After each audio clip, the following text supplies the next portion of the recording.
hundreds of sex crimes cases mishandled. The Maricopa County Sheriff's Office has taken heat for botching those investigations. You hear a number like hundreds, and it's hard to comprehend the impact. That is until you see the face and hear the story of a victim seemingly tossed aside. Here's Morgan Lowe with tonight's special investigation. We've all lost files before, but how do sheriff's detectives lose track of more than 400 cases? Tonight, for the first time, we have some answers. Not from the sheriff, but from an internal memo and a vulnerable victim sharing her story for the first time.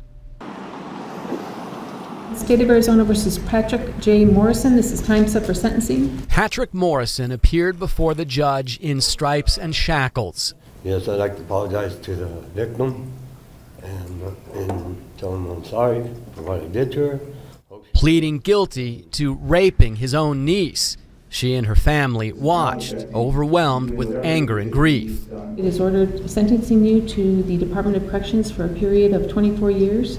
On this day, justice appeared swift, but in this case and hundreds of others like it investigated by the Maricopa County Sheriff's Office, swift is not an accurate description.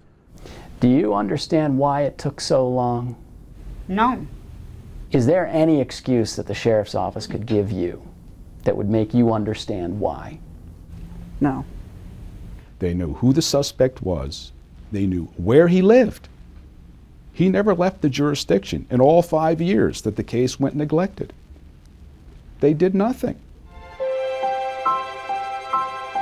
Sabrina Morrison had the odds stacked against her from the day she was born. She spent, I would say, the first 3 years of her life pretty much in the hospital. Her mother, Vicky, says Sabrina was mentally disabled and born with defects in her heart, lungs, and stomach. And yet she pulled through. She's always been a fighter, always. But none of those battles prepared her for what happened the night of March 7th, 2007, the night her uncle, Patrick Morrison, snuck into her bedroom and raped her. She was just 13 years old. He threatened me, said not to tell anybody, or he would hurt me. The next day at school, Sabrina did what most victims of sexual assault do not. She told a teacher what happened. The teacher called the Maricopa County Sheriff's Office. Sabrina had already had mental problems, and she was known to make up stories and act out some, but to this extent, it was like, wow, is this real or not? After a rape exam and an interview with detectives, They said that I wasn't molested. they told you that they didn't believe you. They said nothing came back. What was the message you walked away with? I was told straight to my face there was no evidence of any trauma, no sexual assault. So we thought she was lying the whole time. What neither Vicky nor Sabrina knew was that the detective did send the rape kit to the state crime lab. Key evidence that, as it turns out, contained semen, proof of the rape. The state lab sent this letter to the MCSO Special Victims Unit on May 16th, 2 months later, confirming semen was detected and requesting a blood sample from the suspect for DNA testing. But instead of making an arrest, an MCSO detective put that letter into a file and closed the case. It was 4 years before they requested that blood sample, 5 years before they arrested Patrick Morrison. An 8th grader could have solved this case. Charles Serrano is Sabrina's attorney. They sat on the evidence, closed the case, never obtained the sample necessary to have the DNA testing done. As a result, Sabrina's nightmare got even worse. Morrison repeatedly raped her. She became pregnant and, because of physical complications, had an abortion. Her parents finally had to send her away to a group home. If I'd have known from day one that there was evidence, no one would have been around my daughter.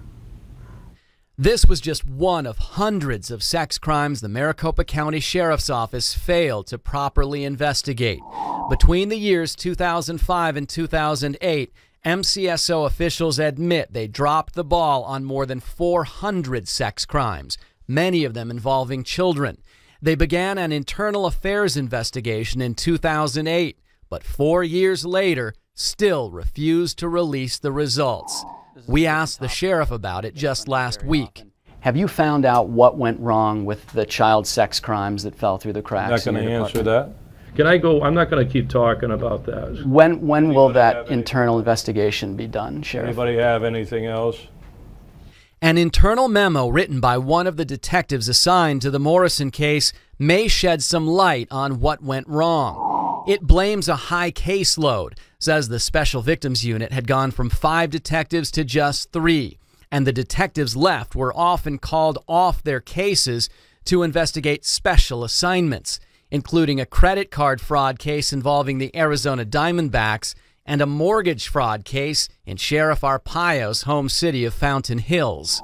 She was told that the highest priority is Fountain Hills. Higher than child sex crimes. Higher than child sex crimes. The highest priority. These kids are the future. Recently, Sheriff Arpaio's campaign began running an ad that touts his efforts to protect children from deadbeat dads. Have you seen any of the sheriff's commercials where he talks about protecting children? I've heard about it, and it sickens me. To be honest, it sickens me because nobody was there to protect her.